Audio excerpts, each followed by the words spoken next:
को पकड़ा गया है, लेकिन इनके इंकशाफ पे और काफी अरेस्ट होने की। सीपीआईएम के सीनियर लीडर मोहम्मद यूसुफ तारिगामी ने हालिया टारगेट किलिंग्स की मजम्मत करते हुए इसे इंसानियत सोज करार दिया। उन्होंने कहा कि किसी बेगुनाह का कत्ल करना हमारी तहजीब और रिवायात के सरासर खिलाफ है। तारिगामी ने डीके मर्ग कुलगाम में वर्करों के जलसे से खिताब किया। पार्टी के दीगर ओहदेदार और वर्कर मौजूद थे। तक भी अगर कोई भी शख्स इलाके में ये कहे कि जो लोग वो रहने वाले हैं यहाँ, रह रहे हैं यहाँ, अगर उनकी तरफ से कोई शिकायत हो, आज तक कोई शिकायत नहीं रही है, फिर मुझे बताइए ये गुनाह क्यों,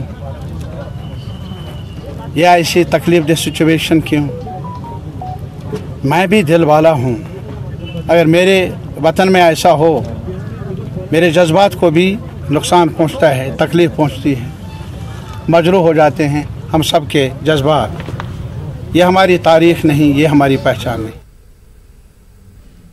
समाजी कारकुन हामिद राथर का कहना है कि कश्मीर में टारगेट के